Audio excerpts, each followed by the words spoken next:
আমাকে চুপ করে ভাবতে দেখে তিনি বললেন, আমাদের আওঘর সম্প্রদায়ের প্রতিষ্ঠাতা ছিলেন ব্রহ্মগিরি নামক এক 10 নামী সম্প্রদায়ভুক্ত সন্ন্যাসী।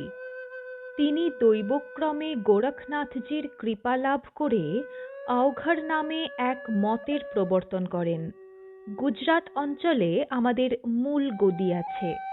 আমি ব্রোচ থেকেই আসছি। শিব আমাদের উপাস্য দেবতা। তীর্থে তীর্থে পরিব্রাজন আমাদের অবশ্য আচরণীয় ব্রত।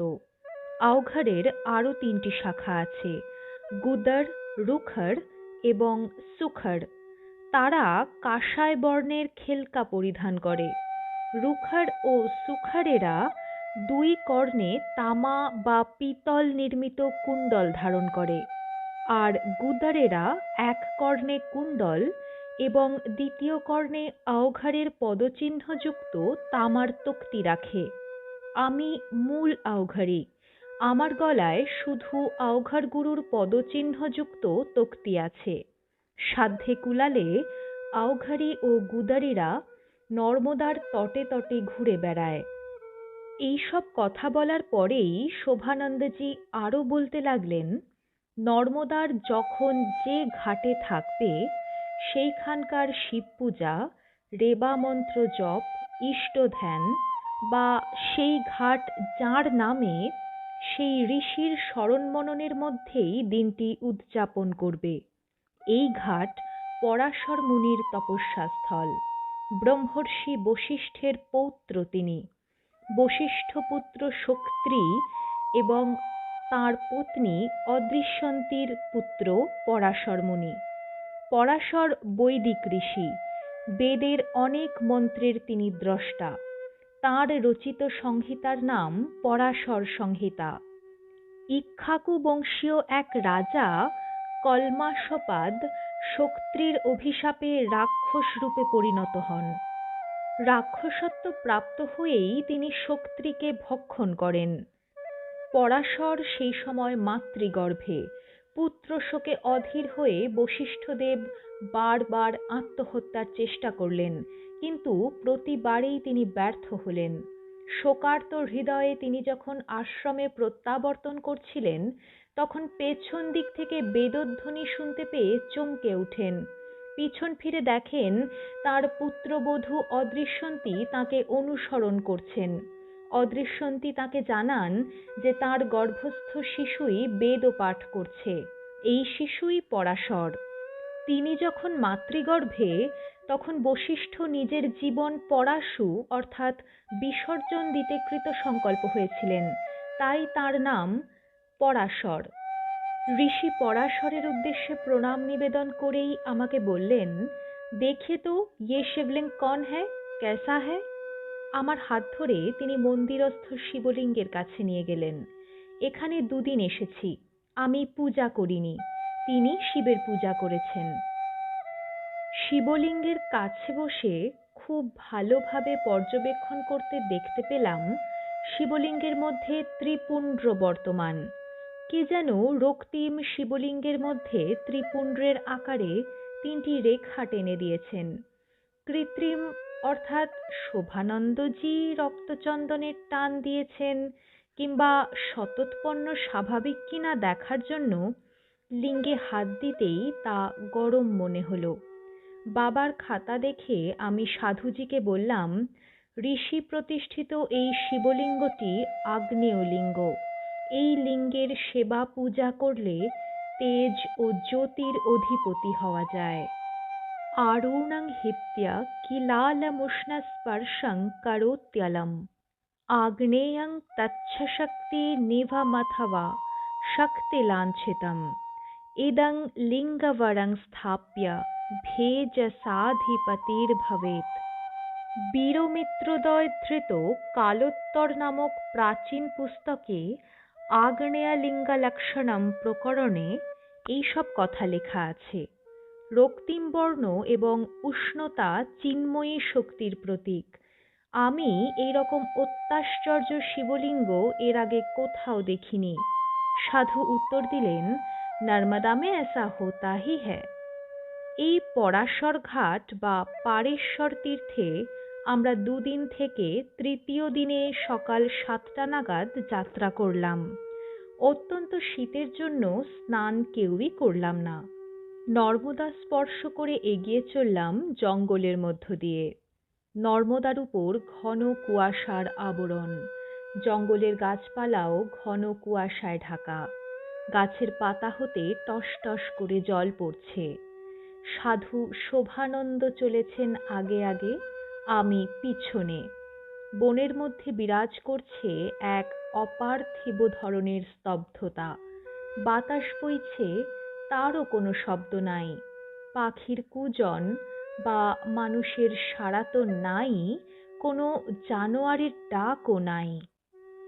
শীতকালে বাংলা, কাশী, বিহার, ইউপি, হরিদ্বার, ঋষিকেশ সর্বত্র দেখেছি কনকনে ঠান্ডা পড়ে, কোথাও একটু কম, কোথাও অত্যন্ত তীব্র। কুয়াশাতেও ঢেকে যায়, কিন্তু যতই সূর্যের তেজ বাড়তে থাকে কুয়াশাও আকাশে মিলিয়ে যায়। কনকনে ঠান্ডা ভাব একটু কমে, কিন্তু এখানে দেখছি সম্পূর্ণ বিপরীত। যতই জঙ্গলের মধ্যে ঢুকছি ততই ঘন কুয়াশার অন্ধকার আমাদের ঢেকে ফেলছে, পাথরে পা দেওয়া যাচ্ছে না। সাধুজিকে বললাম, আর একটু বেলা হলে চনমনে রোদ উঠলেই যাত্রা করলে হতো। তিনি বললেন, सूर्यदेव की किरण मध्याह्न काल में भी इस जंगल में घुसेगा नहीं। প্রায় 2.5-3 ঘন্টা এভাবে হাঁটার পর আমার শরীর অবশ হয়ে পড়ল। আমি একটা পাথরের উপর বসে পড়লাম। সাধুজিও বসলেন, কিন্তু 5 মিনিট পরেই এদিক ওদিক তাকিয়ে গাছের শুকনো ডাল ভেঙে এনে আগুন লাগালেন তাতে। আধ ঘন্টা ধরে আগুন পোহালাম। শীতের জড়তা অনেকটা কাটলো। আবার হাঁটতে লাগলাম। এবারে ঢাল বেয়ে হাঁটতে হাঁটতে এক শিব মন্দিরে এসে পৌঁছলাম। শোভানন্দ বললেন, ইয়ে হ্যায় ভীমেশ্বর তীর্থ। ভীমব্রতধারী ঋষিগণ ভীমেশ্বরের সতত সেবা করেন। যে ভীমেশ্বর তীর্থে স্নান করে উপবাসপূর্বক ঊর্ধ্ববাহু হয়ে একাক্ষর মন্ত্র জপ করে তার জন্মার্জিত পাপ সদ্যই বিনষ্ট হয়। इधर शिवलिंग प्रकट नहीं है, कुंड के अंदर में घुस गया।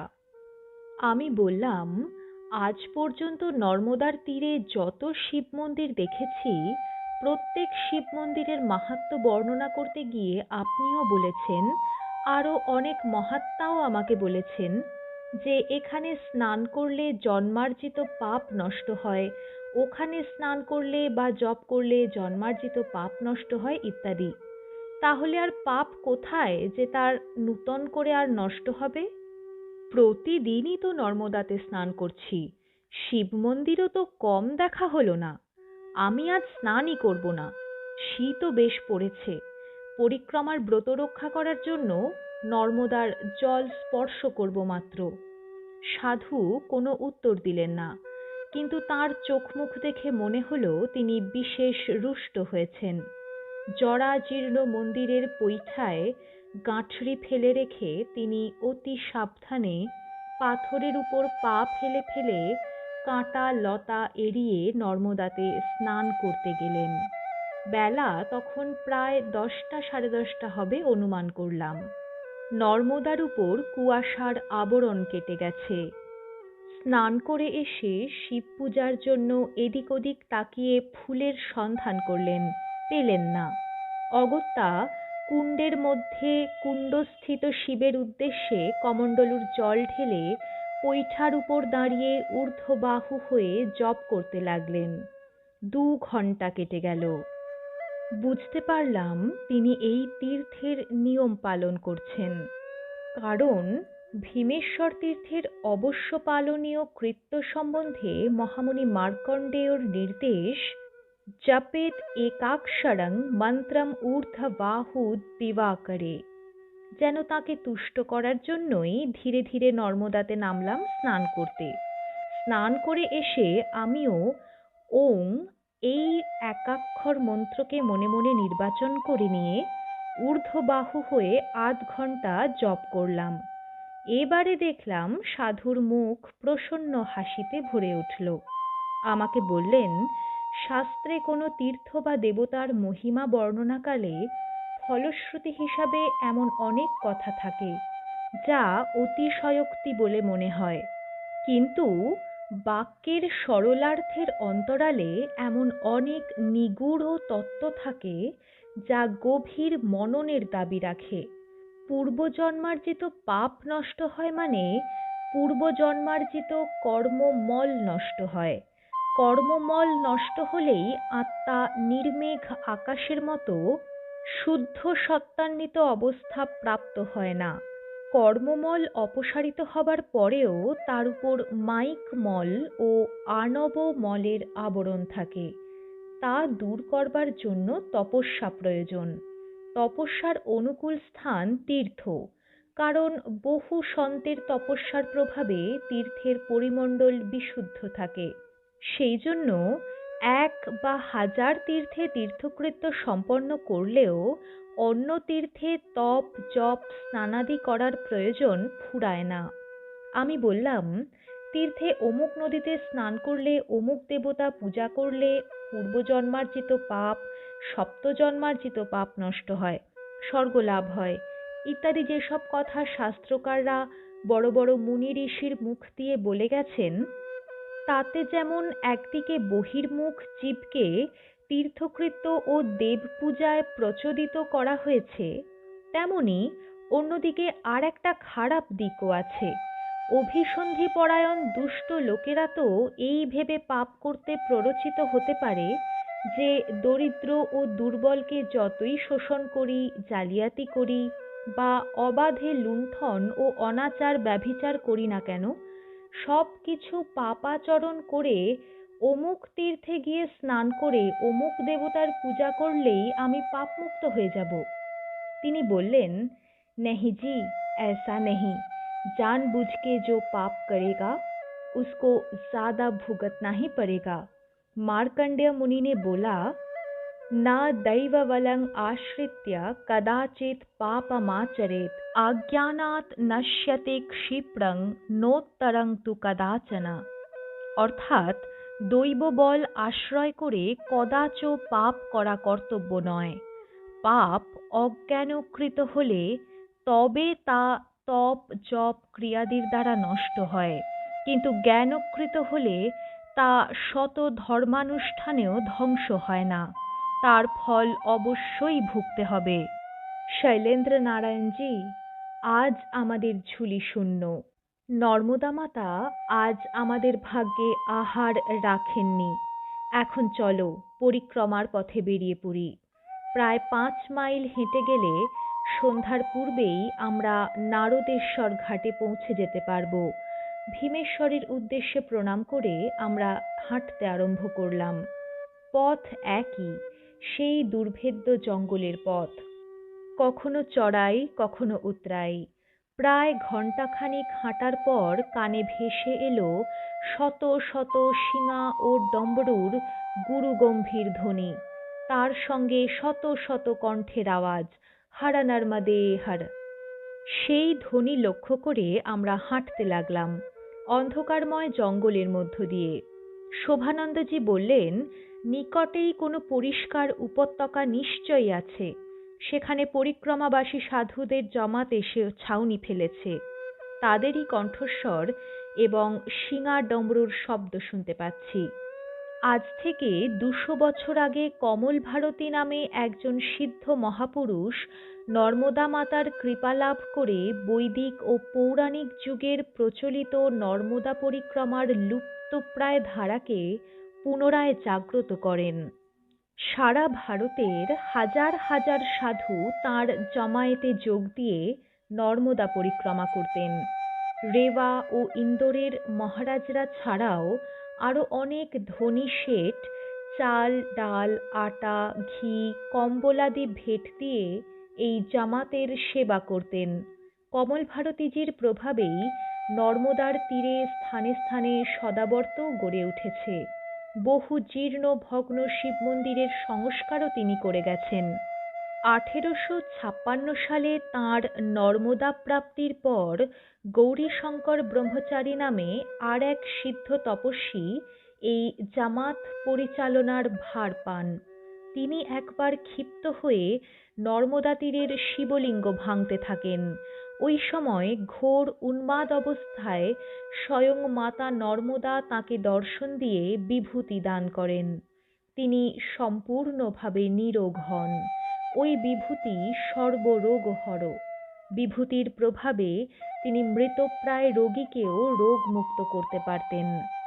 বাংলা ও বিহারের সুপ্রসিদ্ধ মহাত্মা বালানন্দ ব্রহ্মচারী গৌরীশঙ্করজির জামাতে যোগ দিয়ে নর্মদা পরিক্রমা করেছিলেন।